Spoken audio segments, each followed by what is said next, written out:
Good evening and welcome to NTD News. I'm Don Ma in for Stefania. Here are today's top stories. An arrest has been made a month after 4 Idaho students were killed in their sleep. More on the suspect and charges. A long legal battle over Trump's taxes ended today, with Democrats making the former president's tax returns public. On Saturday night, all eyes will be on the famous crystal ball at Times Square. We take a closer look during a test run of the ball drop. 2, 1, Happy New Year! Some say the harsh realities of life test their faith, but it's in that trust in a greater power that helps them succeed. We take a look at some of this year's examples. And celebrities also made significant headlines in 2022, from an event called The Slap to a closely followed court trial. We take a look back at some of the most memorable.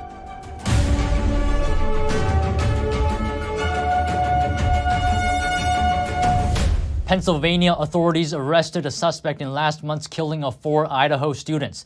Just a few hours ago, Idaho police and the prosecutor heading the case made the public announcement. He has had an initial appearance in front of a judge in Pennsylvania. He is being held without bond, and the warrant from our magistrate judge here also provides for no bond.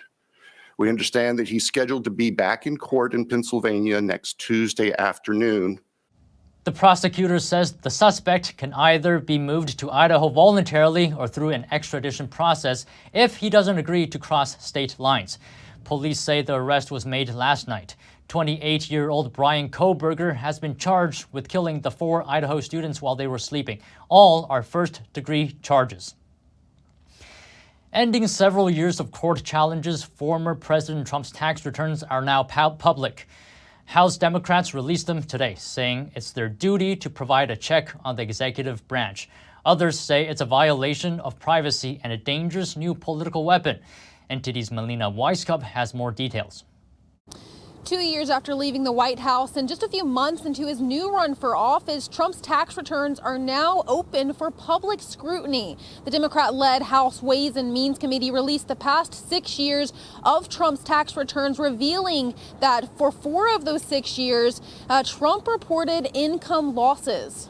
In 2020, the former president reported a loss of $4.7 million and paid $0 in federal taxes. But in 2018 and 2019, he and Melania paid about $1.1 million in net federal income taxes. The documents of his returns are thousands of pages and include both his individual returns and business returns. Now, Democrats have been working for years, since 2019, to get access to these documents. The legal battle lasted for years and went all the way up to the Supreme Court. The Supreme Court finally ruled last month, allowing Congress to have access to these tax returns, although in that ruling, it was relatively short and the justices didn't explain their reasoning for allowing Congress to have access to these documents. Trump, in his reaction today, criticized both the court's decision and House Democrats, warning that now that this has happened, it's a, quote, two-way street. And the House did try to take some concrete action with this, although it was mainly symbolic. They recently passed a bill that would reform the presidential audit process. Now, this would have required the IRS to conduct an audit of a president's personal and business tax returns quickly after they're filed. It would also require the agency to quickly release the status of those audits and release the tax returns themselves within 90 days after they're filed. But some are saying this sets a dangerous precedent. Republican Kevin Brady, a retiring congressman and Republican leader on the House Ways and Means Committee, wrote that this public release would allow Congress to have nearly unlimited power to target and make public the tax returns of private citizens, political enemies, business and labor leaders, or even the Supreme Court justices themselves. Reporting in Washington, D.C., Melina Weisskopf, NTD News. On New Year's Eve, over 1 billion people are expected to tune in to watch the crystal ball drop in New York City. NTD's Jason Perry went to Times Square today to get a closer look during a test run of the drop. I'm here at the top of Times Square 1, next to the famous crystal ball that will be dropping on New Year's Eve to celebrate the new year. And this year will be the first year since before the pandemic that there will be no COVID-related restrictions.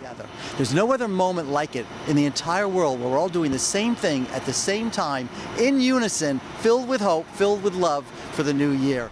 The president of Countdown Entertainment, Jeffrey Strauss, hosted this test run of the crystal ball drop. 4, 3, 2, 1. Happy New Year! Perfect! Get that ball here we go!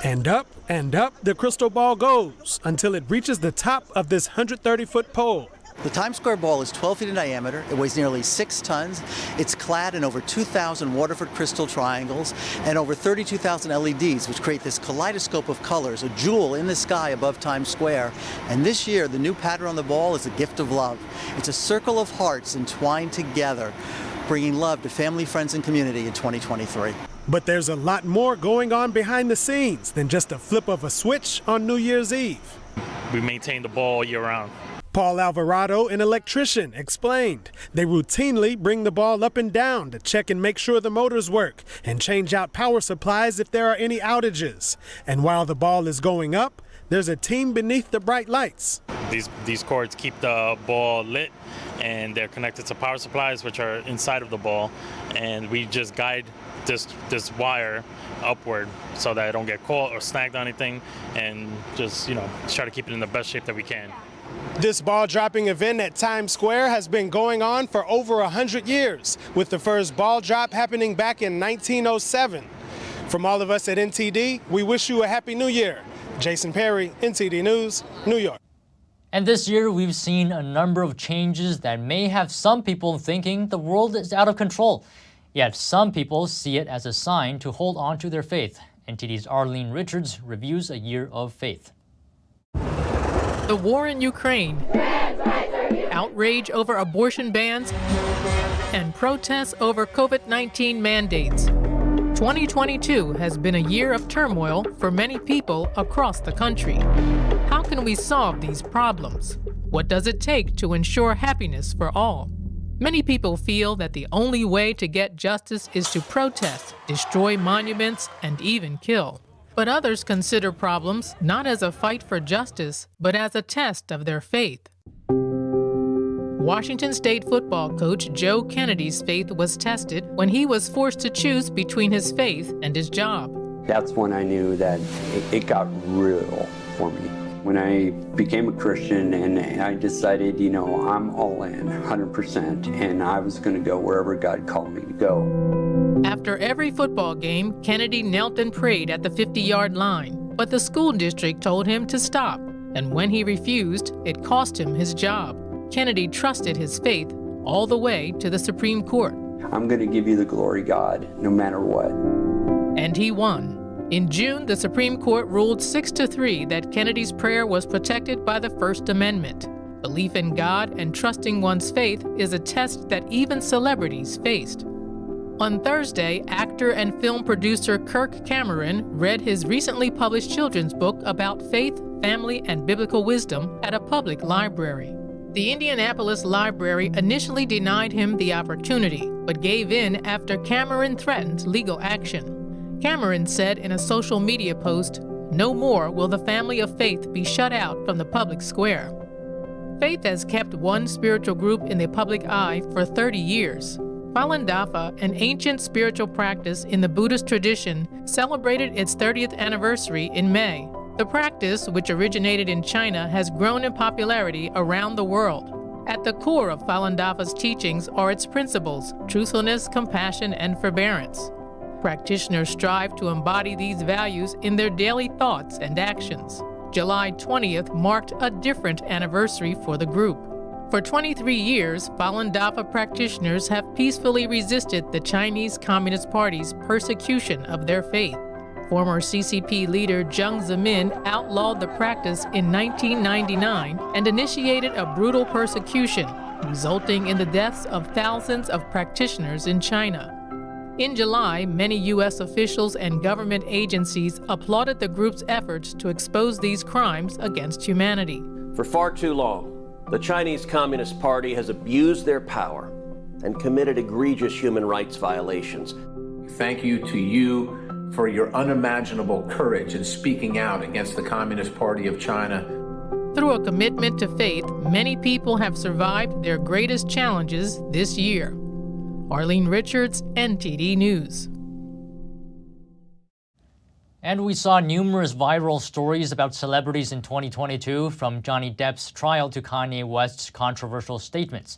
Here are the highlights. This year's Oscars broke the internet, as some might say.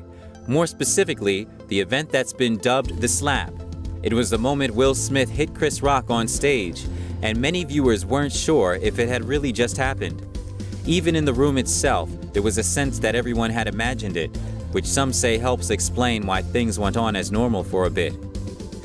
In Virginia this year, Johnny Depp and Amber Heard faced off in court. Clips from the trial circulated all over the internet at the time. The actor sued his ex-wife, arguing she defamed him when she called herself a public figure representing domestic abuse in a newspaper opinion piece. Heard countersued, but Depp ultimately won more than $10 million in damages. The jury ruled for Heard on one counterclaim. Top Gun returned to cinemas decades after the original movie came out.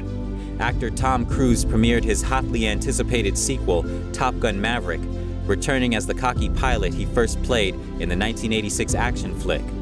Maverick remains the biggest film of 2022, grossing almost $1.5 billion worldwide. Rapper Kanye West, who now goes by Ye, stirred up controversy with outbursts on social media, including anti-Semitic remarks. He made controversial statements about Adolf Hitler, saying the Nazi leader was not all bad. He also indicated he didn't think the Holocaust really happened. This led to the end of some corporate ties. It also knocked him off the Forbes list of the world's billionaires. Alec Baldwin shot and killed a cinematographer on the movie set of Rust. The actors and producers of the Western film reached a settlement in a wrongful death lawsuit brought by the family of the victim. A New Mexico state prosecutor is deciding whether to press criminal charges. In Los Angeles, the second Harvey Weinstein trial took place.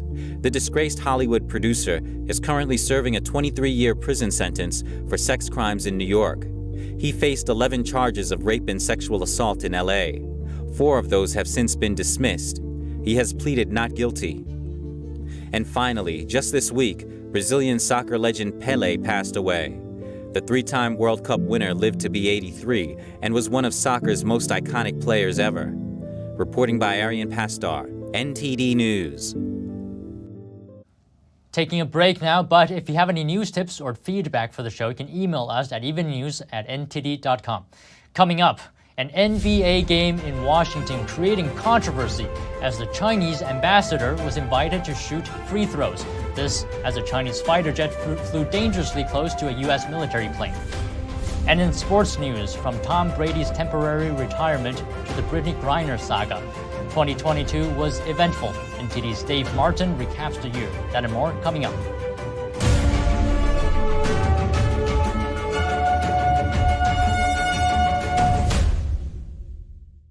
Hello, I'm Mike Lindell, and I'm excited to announce my original My Slippers are back in stock. Last Christmas, you made them the #1 selling MyPillow product, and now I've added smaller sizes, larger sizes, wide sizes, and all new colors. And with your promo code, you still save $90 a pair. What makes My Slippers different is my exclusive 4-layer design that you're not going to find in any other slippers. My Slippers' patented layers make them ultra comfortable, extremely durable, and they help relieve stress on your feet. Wear them anytime, anywhere. You'll absolutely love My Slippers, and I'm extending my 60-day money-back guarantee until March 1st, 2023, making them the best Christmas gifts ever. So go to MyPillow.com or call the number on your screen now. Use your promo code to save $90 on my original My Slippers. That's only $49.98 a pair. Quantities won't last long, so please order now.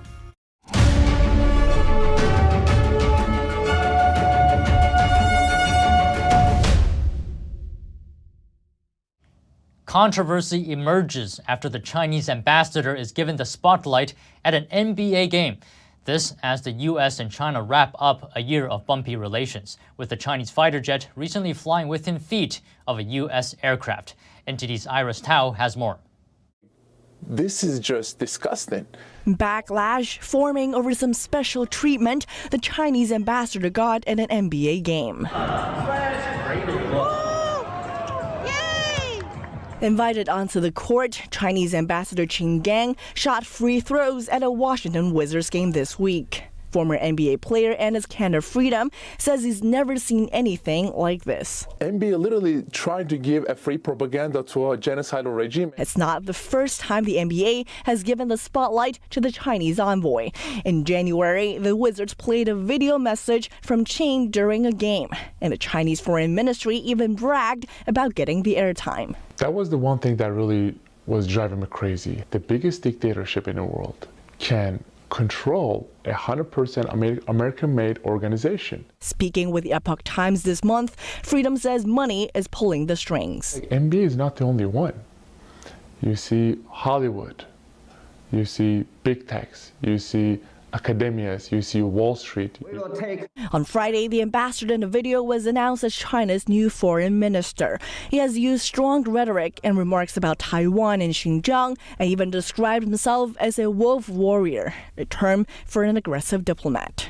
And just a day earlier, the U.S. said a Chinese fighter jet came within 20 feet of a U.S. military plane, nearly causing a collision. The incident follows what the U.S. has called a recent trend of increasingly dangerous behavior by Chinese military aircraft. Reporting by Iris Tao, NTD News. Officials, experts, and public figures have been dying in unusual numbers amid the COVID-19 outbreak in China. Many of them closely aligned with the Chinese Communist Party. Why didn't their privileges and resources known to come with CCP affiliation shield them from the disease? We get the inside scoop from an expert. Weeks of obituaries have been hitting China's media. Over the weekend, another high-ranking CCP official died amid the latest virus wave. Li Ziliu, the former mayor of China's southern economic hub, Guangzhou. He was among at least 50 CCP officials who have passed away since the start of December. The list also includes 45 prominent scholars and professors. Almost none of their obituaries listed cause of death. Inside China, it's widely understood that those closely aligned with the Chinese regime enjoy certain privileges. So why are people who typically have greater access to resources and other aid getting caught up in the COVID-19 turmoil? It's that these people are overprivileged, and for a long time they're in a hospital, like a nursing home, and they're given special treatment, and so the privileges that they get end up killing them. That's with the infection ripping through China's vast population. 1.4 billion people are finding themselves ill-prepared for the sudden surge. The public, with a lack of natural immunity to weather the outbreak after nearly 3 years of COVID-19 restrictions. And the upper echelon of the CCP, who've largely shielded themselves from the pandemic over the past few years. Suddenly, both groups may now be more vulnerable to the latest infection wave. Beyond that, a source has said that hospitals in Beijing are suspected as the origin of this virus wave. According to Radio Free Asia, a CCP insider disclosed that the outbreak has been spreading in major hospitals in Beijing since October. But authorities have concealed the news. The insider said the cover-up also led directly to the deaths of a large number of retired senior CCP officials that were hospitalized there. On the other hand, China affairs analyst Heng He says many CCP officials and prominent figures have received organ transplants to extend their lives. What's more, a military hospital in Beijing has touted a so-called health project for CCP leaders, with a goal of extending their lifespans to up to 150 years. High-ranking CCP officials or interest groups within the system have a particularly long lifespan. It relies heavily on replacing their organs with those from young people. Many deaths in the elderly are caused by organ failure, but then they become very fragile and need to be carefully protected. So the virus is particularly dangerous to them. The COVID-19 devastation has continued to unfold in China, despite Beijing's assurance on Tuesday that it's fighting a prepared battle. And now over to sports news. Here's NTD's Dave Martin with today's top stories. Thank you, Dawn. 2022 was quite a year in sports. It was just back in January that 9-time Australian Open champion Novak Djokovic was famously denied entry to Australia because of his vaccination status. Djokovic would also sit out the US Open for the same reason, but still managed to win Wimbledon for his 21st Grand Slam title. The Beijing Olympics, meanwhile, kicked off in February amid human rights protests and had the lowest TV ratings ever, while the main events were overshadowed by a controversy regarding Russian figure skater Kamila Valieva, who was accused of doping. Also that month in the NFL, superstar Tom Brady called it quits and then changed his mind 40 days later. His retirement, albeit temporary, was accompanied this year by that of 23-time Grand Slam champion Serena Williams, 20-time major champ Roger Federer, and Duke's Coach K, whose 5 NCAA titles are second only to John Wooden's 10. Meanwhile, in baseball, the off-season lockdown ended just in time to start the season, and what a shame it would have been to miss Aaron Judge's historic year. His 62 home runs were officially an AL record, while unofficially it crowned him as the clean home run champion. College sports took a twist in 2022 as well, while the opening of name, image, likeness marketing opportunities finally allowed amateur athletes to cash in. The football landscape was forever changed with the announcement of longtime Pac-12 members USC and UCLA leaving for the Big Ten. And on the greens, the gentleman's game of golf turned testy and divided the biggest stars as the newly formed Saudi-funded Live Golf League poached a number of PGA players with their record purse amounts despite accusations of sports washing. Meanwhile, Tiger Woods, who stuck with the PGA, made his long-awaited return after a car accident that nearly cost him his leg. The World Cup, meanwhile, featured numerous exciting upsets, but will forever be remembered for the thrilling finale, where Lionel Messi and Argentina held off hard-charging Kylian Mbappe in France to win in penalty kicks. And finally, WNBA star Brittany Griner's arrest, detainment, prosecution, and eventual 9-year sentence in a Russian gulag for drug possession caught the world's attention, as did her December release via prisoner swap that brought home a thankful Griner. And those were some of the biggest sports stories of 2022. Back to you, Dawn. Thank you, Dave. Although Christmas is over, that doesn't mean people have stopped celebrating the holidays with bright lights and sweet treats. NTD's Phil Zhou goes on a holiday adventure in a small neighborhood that's making a big name for itself across the world. Here's Dyker Heights Lights. That's a giant Santa Claus, just one of the many Christmas decorations we'll be seeing today. We're in Brooklyn, New York to visit the Dyker Heights Christmas Light Show. Let's check it out.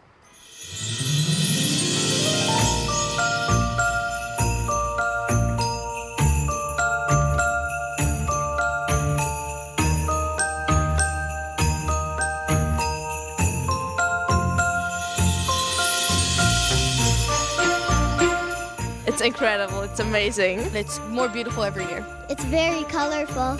It's really cool, all the lights. I've never seen houses this decorated. We've came here probably ever since I was born. A good tradition. I like it better than Fifth Avenue, actually. I spoke to Fran Vella Marone. She knows all about the neighborhood, serving as the president of the Dyker Heights Civic Association. People don't understand is they think this is put on by some organization or some company or it's some kind of Disney World, but it's not.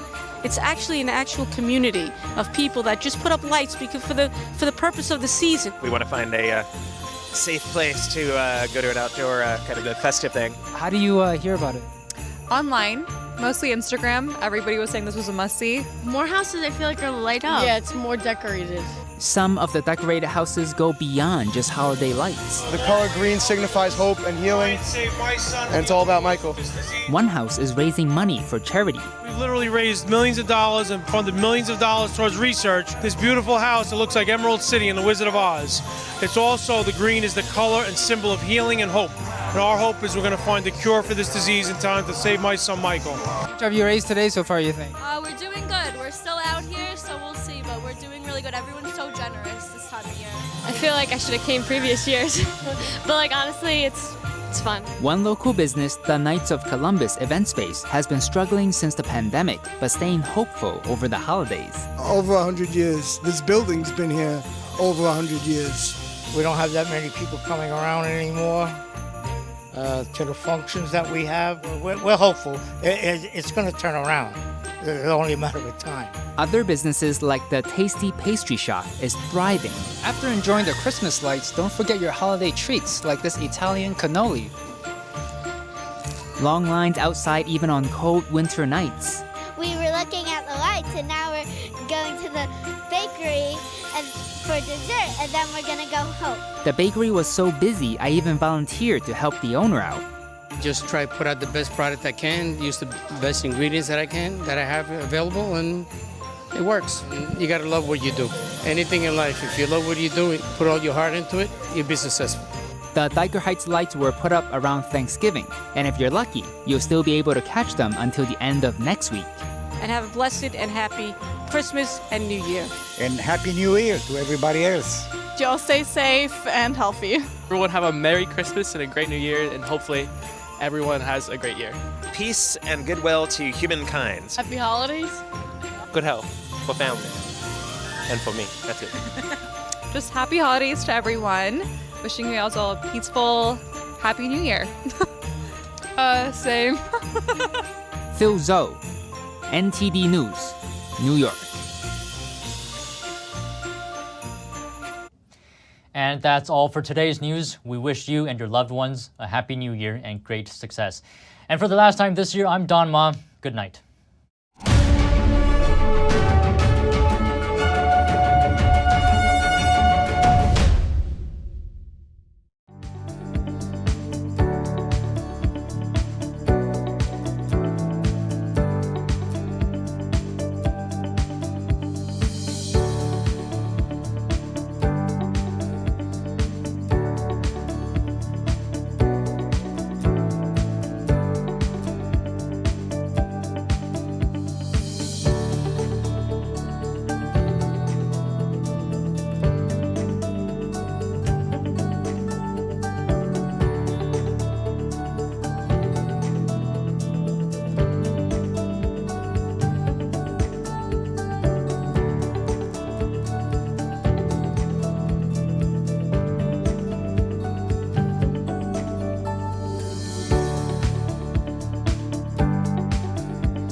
Thanks for watching us on YouTube. Did you know YouTube only keeps selected videos on its platform? So if you want to make sure you get the full picture, just subscribe to our newsletter. Go to newsletter.ntd.com and sign up. It's free.